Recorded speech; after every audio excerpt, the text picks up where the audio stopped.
자, 우리가 복잡한 미국과 중국과 대만 관계를 정확하게 이해하시려면 우선 그 미국법의 대만 관계법 그리고 대만 여행법 이 두 가지를 이해하셔야 됩니다. 그리고 좀 더 자세하게 들어가려면 Six Assurance라는 것을 정확하게 이해를 해야지만 이 대만 문제를 우리가 완전하게 이해할 수 있습니다. 자, 그 대만 관계법과 대만 여행법은 각각 그 1980년대하고 2018년도에 하나는 그 카터 행정부 말에 그리고 또 하나는 트럼프 대통령 임기 중반에 이게 그 통과가 된 미국의 국법입니다. 그래서 미국의 국내법이에요. 상하원을 통과한. 제가 이 부분에 대해서는 한두 달 전에 제가 영상을 중공의 쇠락이라고 해서 제 영상의 67회입니다. 그때 이것을 자세하게 말씀을 드렸습니다. 그래서 혹시 이 중공의 쇠락 67회 영상을 안 보신 분들은 그것을 한번 보실 것을 제가 강력하게 추천을 드립니다. 그것을 보고 거기에 자세하게 설명이 나와 있기 때문에 그것을 이해하시면 제가 오늘 드리는 말씀 이 Six Assurance를 쉽게 이해하실 수 있습니다. 자, 그럼 이 Six Assurance라는 게 뭐냐? 이제 미국이 대만을 중국을 대표하는 정부로 더 이상 인정하지 않고 베이징의 그 중공 정부를 인정하기로 하면서 미국이 대만을 떠나니까 그리고 그 1950년대부터 주둔하고 있었던 엄청나게 많은 미군이 한 2만 명 이상 주둔하고 있었습니다. 대만에 육해공군 해병대가 다 있었어요. 그런데 이 미군도 이제 그 79년도 말에 다 철수를 했습니다. 그리고 미국 대사관도 타이페이에서 이제 베이징으로 옮기고 이러한 상황이 전개되고 실제적으로 미국 의회에서 80년대에 그 대만 관계법이라는 게 미국 상하원을 통과하고 미국의 법이 되니까 대만은 극도로 불안해진 거예요. 그 중공이 언제든지 이제는 대만을 침범할 수 있다. 이렇게 극도로 불안해진 대만이 미국에다가 부탁을 한 겁니다. 그 어떤 겉으로 이제 그 취한 그 형태는 미국이 그 대만에게 약속을 해주는, 그러니까 대만이 미국에 부탁을 하고 미국이 그 청을 받아들여서 대만에게 보장을 해주는 형태로 갖춘 겁니다. 겉은. 근데 사실은 그게 아니라 그 자국의 안보를 튼튼하게 하기 위한 그 대만의 그 고도의 외교 전략입니다. 자, 이게 그 내용을 들여다보면 이런 겁니다. 그 대만이 미국에게 부탁하기를, 자, 미국이 중공에게 이러한 것을 제안하는 게 어떠느냐. 그 내용인즉슨 이렇습니다. 미국은 이제 더 이상 대만을 인정하지 않고 중공을 인정하기로 했다. 그 중국 전체를 대표하는 정부로. 그러니까 미국이 중국에게 그 요구하기를 중국은 앞으로 1국가 2체제로 가야 될 거 아니냐. 우리가 대만을 버리고 중국을 인정하기로 했으니까. 그러면 1국가 2체제로 가는 데 있어서 그 대만이 우리가 대만을 뭐 더 이상 공식적으로는 인정하지 않지만 미국의 어떤 그 인적 관계라든가 또는 그 상업적 이런 관계는 아직 대만에 깊숙이 그 미국의 그 인터레스트가 여러 가지 관계가 존재하고 있다. 그러니까 그 대만을 그 중국이 무력으로 어떻게 하려고 한다거나 하는 것은 미국이 절대로 용납하지 않겠다. 그래서 우리 미국이 지금 그 떠나보내는 대만에게 최소한 그 6가지 정도는 보장을 해주려고 한다. 이 내용이 그 6가지다. 그러니까 중공도 한번 이 6가지 우리가 그 대만에게 보장해 주려고 하는 이 내용을 중공도 한번 들여다 봐라. 그리고 이거 검토 한번 해보고 여기에 뭐 이의가 있는지, 또 이의가 있으면 얘기하고 이의가 없는지, 또 뭐 이의가 없으면 중공도 여기에 동의를 해라. 그러면은 우리가 그 중공도 동의를 하는 이러한 내용을 우리가 대만에게 그 떠나면서 보장해 주려고 하는 것이다 라고 이야기를 해달라고 대만의 정부가, 대만 당시 총통이 미국 대통령 레이건에게 이걸 제안한 겁니다. 그래서 미국은 이걸 받아들여 가지고 미국이 이것을 중국에다가 이야기를 해서 당시 레이건 행정부하고 중국에는 그 당시 이제 등소평이가 지도자였습니다. 이게 그래서 합의가 된 거예요. 그런데 이 내용이 국가 기밀이었습니다. 이것은 대만이나 중국이나 미국이나 다 기밀이었어요. 근데 이게 나중에 이제 기밀이 해자가 돼서, 자, 여기에 그 슬라이드에 보시면은 가장 위에 이렇게 돼 있죠. declassified cables 이렇게 돼 있는데, 기밀이 해제된 케이블이다. 케이블은 뭐 요즘에 젊은 사람들은 이게 케이블이 뭔지 잘 모르는 친구들이 좀 있을 텐데, 인터넷 이메일이 생기기 그런 시대 이전에 과거에 텔렉스라는 것도 있었고, 이렇게 그 케이블이라는 게 전보식으로 보내는 게 이제 케이블이었습니다. 자, 여기에 Taiwan Arms Sales and Six Assurance 1982년 이렇게 돼 있죠. 기밀 해제된 82년 당시에 미국이 중공과 대만에 보장을 한 6개 상황입니다. 그래서 왼쪽에 있는 거는 백악관 상황실에서 에서 나온 문제고, 거기에 White House Situation Room이라고 돼 있죠. 그 다음에 오른쪽에 그 문서는 미 국무부의 문서가 이렇게 기밀 해제가 돼서 이제는 뭐 올라가면 다 그 볼 수가 있습니다. 아무나. 자, 그 6개의 그 세부 사항을 당시 1982년 당시의 세부 사항이 뭔지 같이 한번 보기로 하겠습니다. 1, 2, 3, 4, 5, 6이 쭉 돼 있죠. 미국은 대만에 무기 수출하는 것에 대한 종료 시간을 정하는데 동의하지 않았다. 2. 미국은 대만의 무기 수출에 관하여 중공과 상의하는 것에 동의하지 않았다. 3. 미국은 타이페이와 베이징 사이에서 중재자 역할을 하지 않을 것이다. 4. 미국은 대만관계법을 수정하는 것에 동의하지 않았다. 그러니까 앞으로 이런 관계를 지금 여기 6개 조항 이런 것에 수정하지 않겠다는 겁니다. 미국의 국내법도. 그 다음 5. 미국은 대만의 영토 자주권에 관한 미국의 입장을 수정하지 않았다. 6. 미국은 대만에게 중공과 협상하라고 압력을 가하지 않겠다. 자, 이 6개 조항이 1982년도에 오리지널로 맺어졌던, 겉으로는 미국이 대만에게 보장을 하는 형태로 돼 있었지만, 사실은 미국, 중국, 대만 세 나라가 합의를 한 거와 마찬가지인 외교 합의문인 겁니다.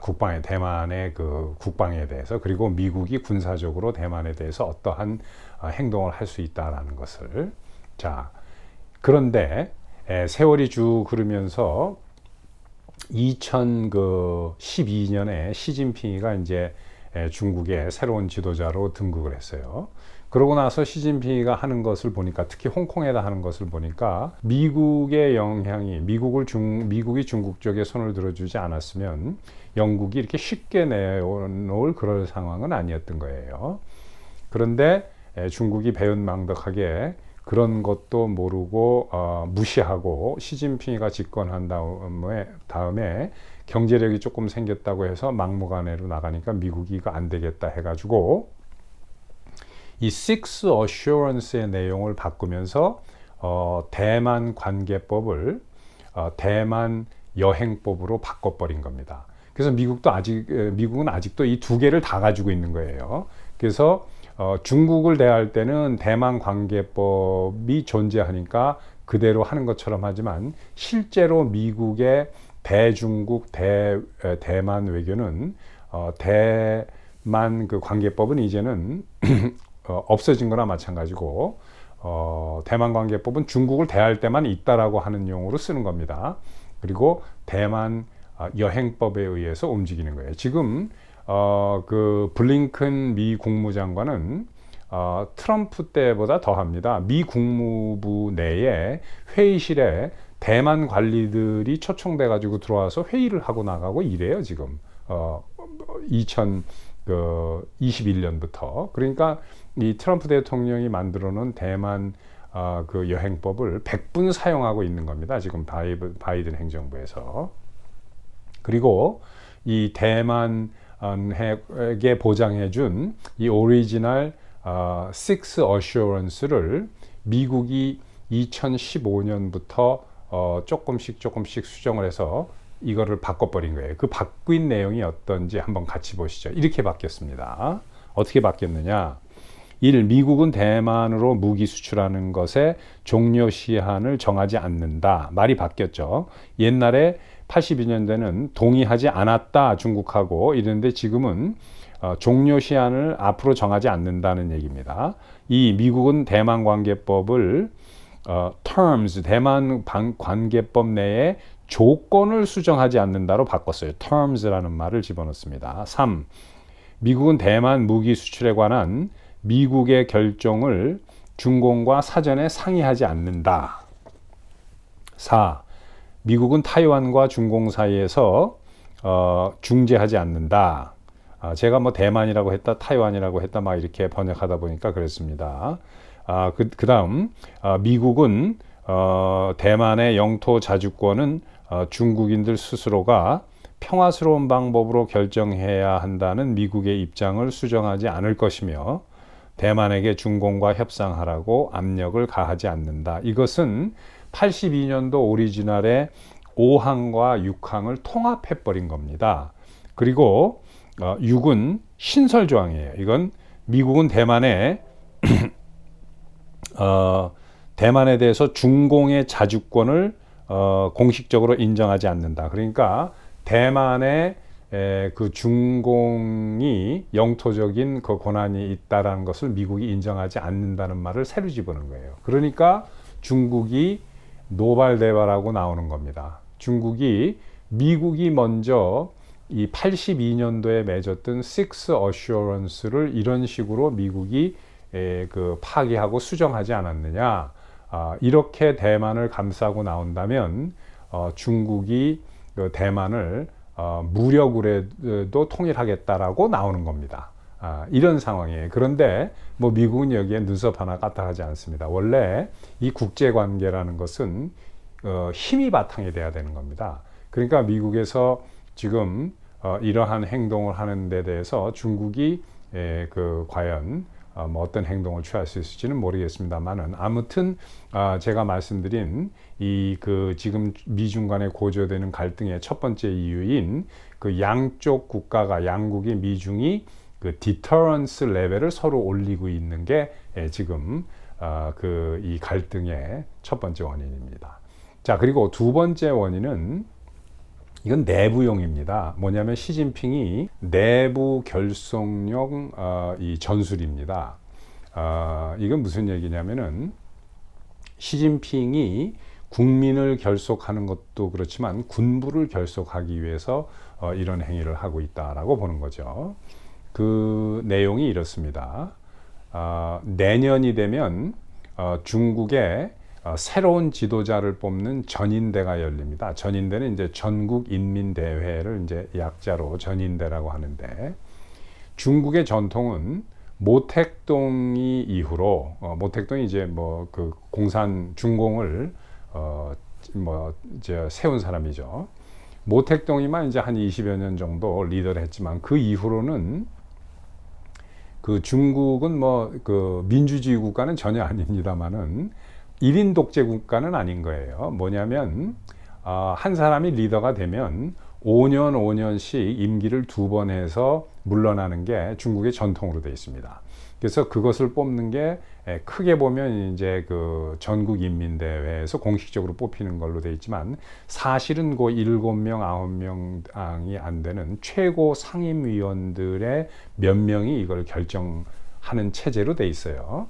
그런데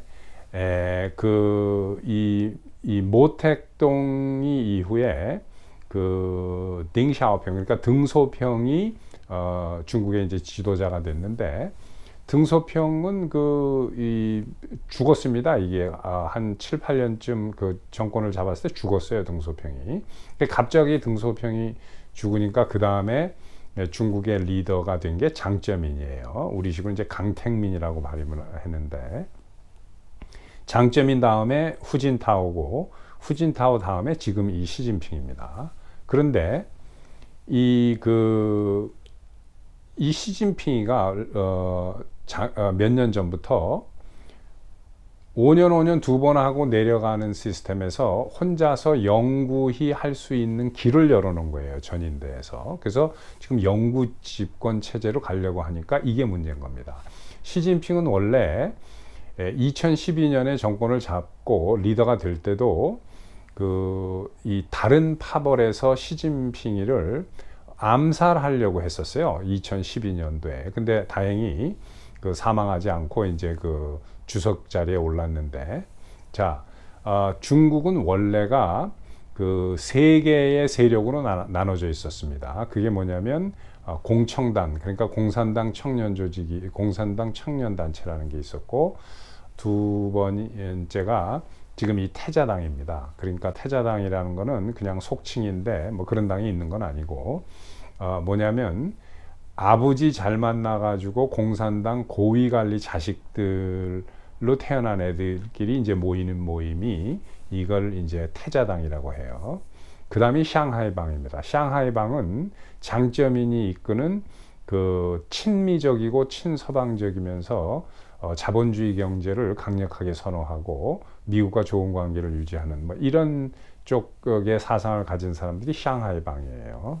그런데 장쩌민은 샹하이방의 리더고, 이 시진핑은 태자당 쪽입니다. 아버지가 이제 공산주의 고위 관리 출신인데, 그래서 지금 내년에 이 사람이 물러나질 않고 세 번째 임기에 들어가면서 영구 집권을 하려고 하니까 이게 문제가 되는 거죠. 근데 인민대회가 열려버리면 이게 무슨 자유민주 선거가 아니니까, 열려서 이제 뭐 수첩 같은 거 이렇게 들죠. 이거 들어버리면 이제 끝나는 거예요. 그러니까 이 시진핑이는 그 전에 자기가 선출될 거를 확보해야 되는 겁니다, 지금. 근데 이걸 선출될 거를 확보하려면 반대 세력을 지금 두드려 잡아야 되는 거거든요. 그 반대 세력이 샹하이방입니다. 장쩌민이 이끄는. 근데 장쩌민이 이 사람 지금 나이가 많아요. 90세가 훨씬 넘었는데, 그래도 이 장쩌민이가 중국의 곳곳 요소에 각 요직마다 장쩌민이 사람이 아직도 많이 있습니다. 그런데 시진핑이는 이 장쩌민이 사람이 누군지 아는 사람도 있지만 잘 모르는 사람들도 있는 거예요. 그러니까 누가 실제 장쩌민이 세력인지를 잘 파악을 못하고 있습니다. 시진핑이. 지금은 뭐 파악을 다 했을 거예요. 그런데 몇 년 전까지만 해도 이게 숨어 있었어요. 왜냐? 중국에서 권력을 잡으려면 이 군부의 권력을 잡아야 되는 겁니다. 그래서 시진핑은 지금 군부에서 최고 장군들을 몇 사람을 이제 목을 쳤죠. 그런데 독특하게 이 장쩌민은 군부를 장악해서 정권을 잡은 사람이 아니에요. 장쩌민은 어떻게 해서 정권을 잡았냐면, 이 공산당 내에 비밀 경찰 조직을 키워가지고 정권을 잡은 사람입니다.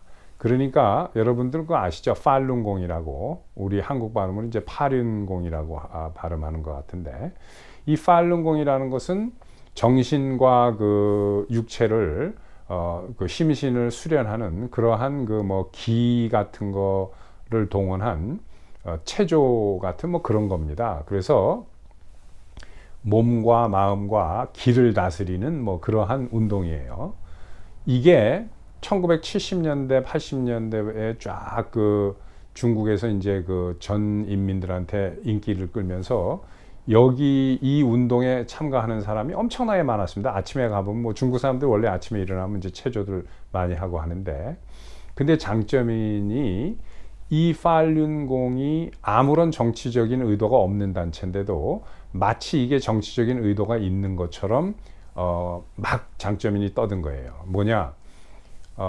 이 팔룬공을 하는 멤버가 전 중국의 공산당 전체 멤버를 다 합친 것보다 더 많이 늘어난 거예요. 그러니까 중국에서 가장 큰 조직, 가장 큰 멤버십을 가지고 있는 게 공산당인데, 공산당보다 멤버십 숫자가 늘어나니까 장점이니 이것을 국가에 대한 위협이 될 수 있다라고 공산당 사람들을 설득을 한 겁니다.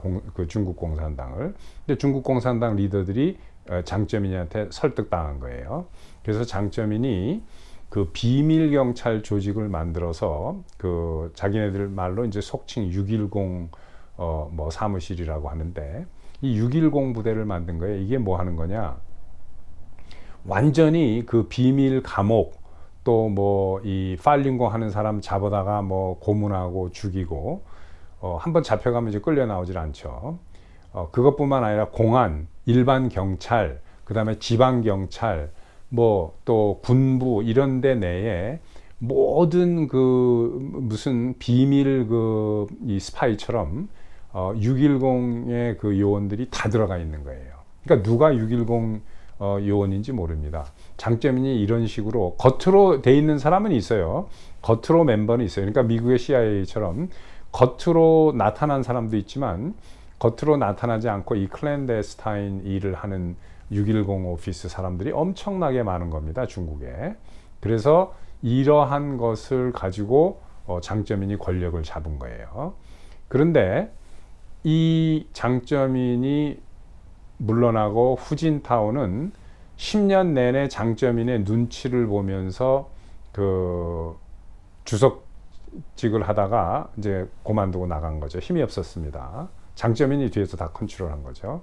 근데 이 시진핑이는 장점인의 말을 안 듣고 이 장점인 쪽의 사람들을 숙청하기 시작을 한 거예요. 그래서 몇 년 전부터 중국에서 부정부패를 뭐 뿌리 뽑는다. 그래서 뭐 노름하는 사람, 뭐 하는 사람, 어떤 사람 뭐 바람 폈다고 데려가서 이제 사형시키고, 이게 다 시진핑이가 장점인이 파가 중국의 요직에 있는 것을 드러내는 그런 그 수단으로 이 숙청을 하고 있는 겁니다. 여러분들도 이제 익히 아시겠지만 몇몇 중국의 그 영화 배우들이라든가 여성 모델 뭐 이런 사람들이 한 1년씩 없어졌다 나타나고 뭐 이래요. 그리고 뭐 탈세했다, 아니면 뭐 너무 국가를 생각하지 않고 뭐 혼자 개인적으로 호화방탕한 생활을 해서 뭐 반성한다 이러고 1년 만에 나타나고 뭐 이런 여자 배우도 있고 모델도 있고 이렇습니다. 이게 뭐냐? 전부 다 장점인 계통의 사람들인 거예요. 이거를 지금 시진핑이가 이렇게 막 두드려 잡는 겁니다. 그래서 이 대만 문제를 일부러 막 일으켜 가지고 미국이 마치 그 대만을 독립시키려고 한다. 그러니까 우리가 이걸 가만히 있을 수 있냐? 이걸 다 우리 이 인민해방군이 들고 일어나서 대만을 우리가 무력 통일해야 된다. 미국한테 우리가 대만을 뭐 남겨줄 수 없다. 뭐 이런 식으로 막 선동을 하는 겁니다. 그러면서 부정부패 척결 작업이라고 한다고 하면서 숙청을 하면서 군부를 장악하는 수단으로 쓰는 거예요. 이게 그 두 번째 이 지금 미중 갈등이 고조되면서 대만 문제를 가지고 막 중국이 그 디터런스 레벨을 올리는 그 두 번째 이유인 겁니다. 자, 그리고 세 번째 이유는 뭐냐? 그것은 실제적으로 이제 그 대만을 침공할 가능성인데, 이게 이제 가능성이 뭐 전혀 없는 건 아니지만 실제 그 시진핑이 미국이 있는데 대만을 무력으로 침공할 가능성은 매우 희박합니다. 그 시진핑도 잘 알고 있고, 아까 말씀드렸듯이 일본이 지금 계속해서 강력한 이야기를 계속하고 있습니다. 올해 들어서. 그리고 드디어 그 바이든도 지난주하고 지지난주에 두 번씩 이제 이야기를 했습니다. 그런데 전쟁이 일어날 가능성이 또는 그 미중 간의 군사적 그 무력 충돌이 전혀 일어나지 않는다라고 낙관할 수만은 없습니다. 왜 그러냐면은 이 미스칼큘레이션 때문에 그래요. 미스칼큘레이션의 가능성이 있습니다. 그러니까 서로가 오판하는 거예요. 뭐냐면 미국은 이 중국의 시진핑 병력이 미국이 이렇게 강력한 표명을 했는데도 불구하고 대만을 건드릴 리 없다. 그러니까 미국이 안일하게 생각하는 거죠. 또 하나는 중국이 오판하는 거죠. 뭐냐? 그 바이든이 지난 8월에 아프간에서 철수하는 걸 보니까 저건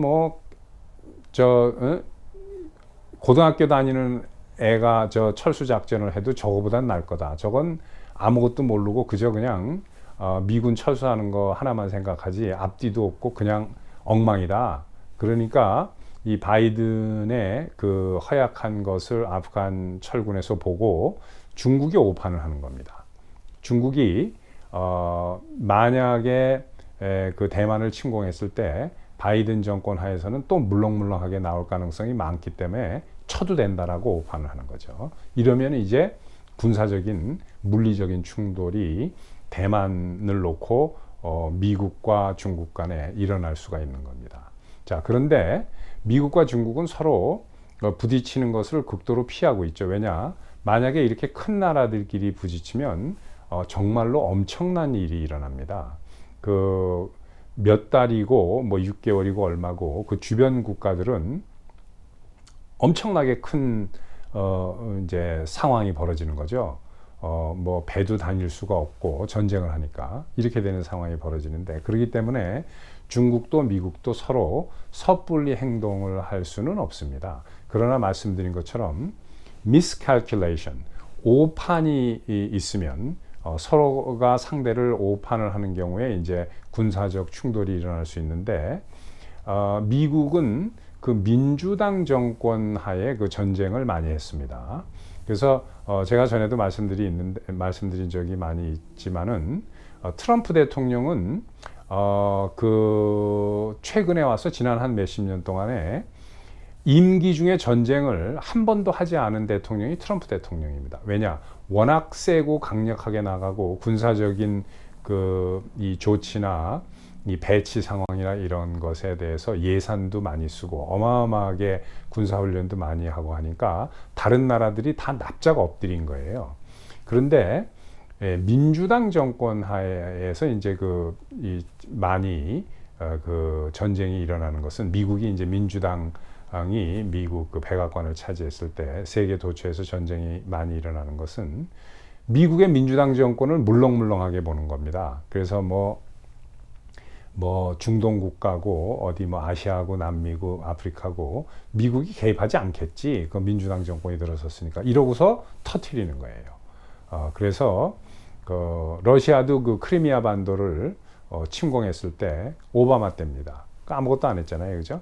이런 식으로. 그런데 지금 대만은 다릅니다. 바이든이 물렁물렁하고 뭐 믿을 수 없는 것은 뭐 저도 동의를 합니다만 대만 문제하고는 달라요. 대만 문제는 누가 미국의 대통령이 됐든 그 절대적으로 미국이 지켜내야 할 그러한 그 곳으로 이렇게 돼 있기 때문에 이것은 뭐 바이든이 얼마만큼 물렁물렁하든 뭐 그거 관계 없는 겁니다.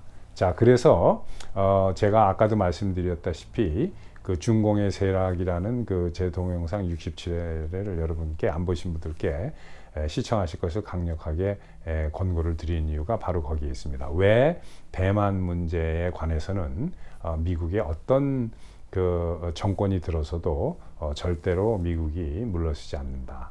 뭐 대만을 중공이 참 그 무력으로 통일할 수 있는 방법 시나리오는 하나가 있죠. 그건 뭐냐? 미국이 더 이상 슈퍼파워가 아니고 중국보다 힘이 아주 많이 모자르는 2등 국가로 떨어진다면 그런 게 가능하겠죠. 그러나 우리가 지금 가까운 미래에 미국이 그렇게 된다는 가능성은 없고, 중국의 힘은 점점점 쇠락을 하고 있고, 중국은 사실 미국이 키워놓은 나라입니다. 저건 아무 힘이 없는, 그러니까 아무 힘이 없는 거는 틀린 표현이지만 우리가 생각하는 것처럼 그렇게 큰 힘이 있는 나라가 아닙니다. 중국은. 뭐 한국 사람들이 자꾸 뭐 G2 이렇게 이야기하는데 G2라는 표현은 없습니다. 그런 말은 없어요. 한국 사람들만 G2라는 표현을 써요. 뭐 G7이다, G20다 이렇게 하는 것은 앞에 그 G는 그룹이라는 얘기입니다. 그래서 G20 하면은 Group of 20 countries, 뭐 G7 하면 Group of 7 countries 이런 식으로 해서 세계에서 많이 그 어드밴스돼 있는 경제가 가장 선진돼 있는 국가들 7국가 또는 뭐 20국가 모여서 여러 가지 무역이나 뭐 이런 것을 상의하자라는 게 이제 그 G20 뭐 G7 뭐 G10 이렇게 하는 건데 G2라는 건 없습니다. 그런 거는 존재하지 않아요. 그런 말 자체가 없어요.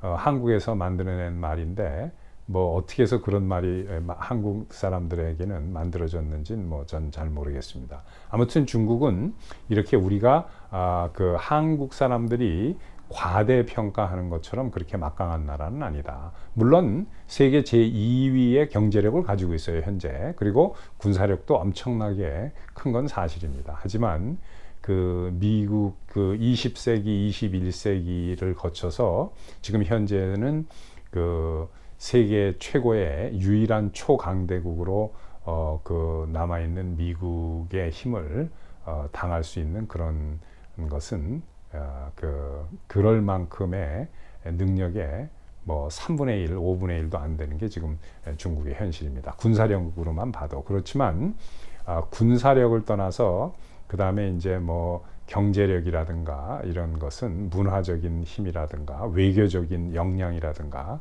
이런 것은 뭐 전혀 비교할 수가 없죠. 전 세계에서 어느 나라 사람들이 뭐 자기네 나라를 버리고 중국으로 뭐 이민 가서 가족 데려가 살고 싶어 하는 사람이 누가 있겠습니까? 그러나 미국으로는 지금 전 세계 사람들이 특히 중국 사람들이 미국에 많이 오고 싶어 합니다. 왜냐?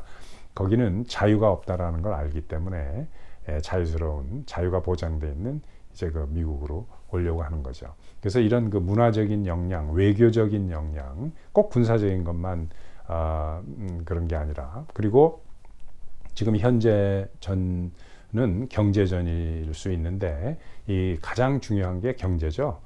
그런데 미국은 전 세계의 그 무역과 통화에 막대한 영향을 줄 수 있는 기축 통화인 달러가 미국 돈입니다. 그래서 어느 누구도 감히 넘볼 수 없는 그러한 미국인데 이걸 가지고 중국이 함부로 이런 걸 아는 중국이 행동할 리는 없습니다. 단 아까 말씀드린 것처럼 미스칼큘레이션이 양쪽에서 일어났을 때 대만을 둘러싼 군사적인 충돌이 있을 가능성이 전혀 없는 것은 아닙니다. 하지만 아주 희박하다고 봐야죠. 그런데 드디어 그 중국의 그 글로벌 타임즈, 그러니까 중국 사람들은 이제 환구시보라고 하는데 공산당 기관지죠. 인터내셔널 국제적으로 그 중국이 선전하는 그 공산당 기관지입니다. 이 글로벌 타임스가 드디어 중국이 꼬리를 내리는 이야기를 사설로 실었습니다. 이것은 중국의 뜻을 반영하는 거예요. 그 신문에 이제 이렇게 보시면 그 차이잉웬 뭐 미군이 대만 땅에 존재한다는 걸 밝힌 이 차이는 언젠가 그 대가를 치를 것이다. 뭐 이런 거를 계속 실어요. 그리고 나서 그 환구시보에 어떤 기사가 올랐냐면 제가 그 기사의 내용만 잘라서 올렸습니다. 같이 보시면 이런 얘기가 나와 있습니다. 목요일자인데 We have the initiative to decide when to punish Taiwan secessionists and how to resolve the Taiwan question. It said, adding, we don't need to ask ourselves why we still don't resort to force or if we should draw another red line. 자, 이게 무슨 얘기냐면은 글자 그대로 하면은 언제든 타이완 분리자들을 혼내주는 거는 우리 손에 달렸다. 우리가 이니셔티브를 가지고 있다. 이렇게 얘기하는 거죠. 우리가 왜 힘으로 대만을 밀어붙이지 않느냐. 또 아니면 또 왜 후퇴해서 또 레드라인을 또 다른 레드라인을 뭐 이제 거야 하느냐. 이런 식의 질문은 더 이상 할 필요 없다. 이게 겉으로 말하는 건 뭐냐면 우리가 언제든지 혼내줄 수 있으니까, 그러니까 이니셔티브를 우리가 가지고 있으니까 미국이 가지고 있는 게 아니라 이런 뜻입니다. 우리가 언제든지 할 수 있는데 안 하고 있다라는 것을 간접적으로 시사하는 거예요. 그러니까 더 이상 왜 그 중국이 대만을 밀어붙이지 않고 무력으로 통일시키지 않느냐 하는 말은 이제는 중국 인민들은 더 이상 할 필요 없다. 왜냐? 우리가 언제든지 할 수 있으니까. 겉으로는 이거지만 속으로는 미국에게 꼬리를 내리겠다라는 것을 암시하는 이러한 내용입니다. 자, 오늘 여러분들 긴 이야기인데 유익하게 보셨으면 그 좋아요, 구독, 알림, 그리고 중요한 것 유튜브가 뭐 계속 이렇게 저한테 이렇게 친화적이지 않으니까 많은 여러분들 아시는 지인분들에게 소개하시고 해서 공유해 주시면 감사하겠습니다. 자, 또 뵙겠습니다.